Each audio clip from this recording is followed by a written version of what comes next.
Genèse chapitre 25. Abraham prit encore une femme nommée Kétura.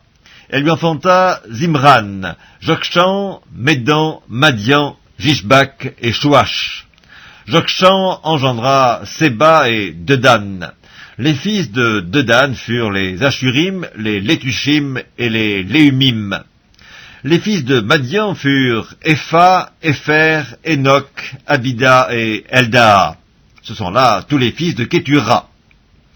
Abraham donna tous ses biens à Isaac. Il fit des dons aux fils de ses concubines, et tandis qu'il vivait encore, il les envoya loin de son fils Isaac, du côté de l'Orient, dans le pays d'Orient. Voici les jours des années de la vie d'Abraham. Il vécut 175 ans. Abraham expira et mourut après une vieillesse heureuse, âgé et rassasié de jours, et il fut recueilli auprès de son peuple.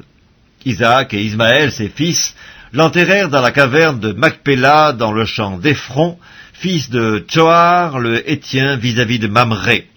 C'est le champ qu'Abraham avait acquis des fils de Heth. Là furent enterrés Abraham et Sarah, sa femme. Après la mort d'Abraham, Dieu bénit Isaac, son fils. Il habitait près du puits de Lacaï Roy. Voici la postérité d'Ismaël, fils d'Abraham, qu'Agar, l'Égyptienne, servante de Sarah, avait enfanté à Abraham. Voici les noms des fils d'Ismaël par leurs noms, selon leur génération.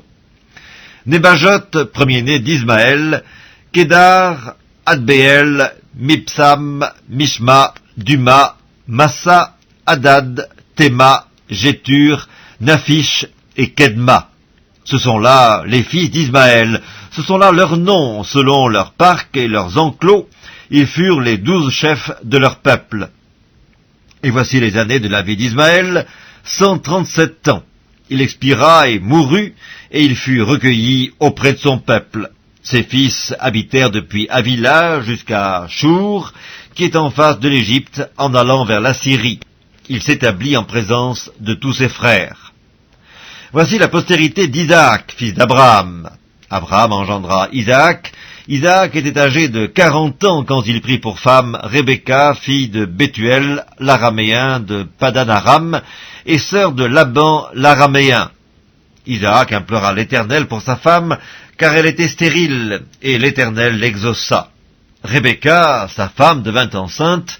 Les enfants se heurtaient dans son sein, et elle dit, « S'il en est ainsi, pourquoi suis-je enceinte ?» Elle alla consulter l'Éternel, et l'Éternel lui dit, « 2 nations sont dans ton ventre, et 2 peuples se sépareront au sortir de tes entrailles. Un de ces peuples sera plus fort que l'autre, et le plus grand sera assujetti au plus petit. » Les jours où elle devait accoucher s'accomplirent, et voici, il y avait 2 jumeaux dans son ventre. Le premier sortit entièrement roux, comme un manteau de poil, et on lui donna le nom d'Ésaü. Ensuite sortit son frère, dont la main tenait le talon d'Ésaü, et on lui donna le nom de Jacob.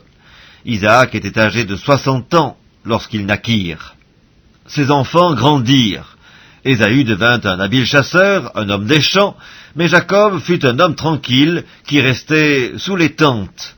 Isaac aimait Ésaü parce qu'il mangeait du gibier, et Rebecca aimait Jacob. Comme Jacob faisait cuire un potage, Ésaü revint des champs accablé de fatigue.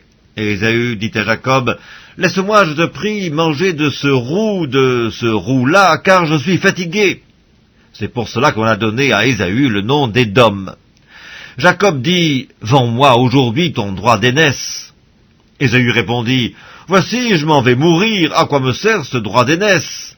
Et Jacob dit, « Jure-le-moi d'abord. » Il le lui jura, et il vendit son droit d'aînesse à Jacob. Alors Jacob donna à Ésaü du pain et du potage de lentilles. Il mangea et but, puis se leva et s'en alla.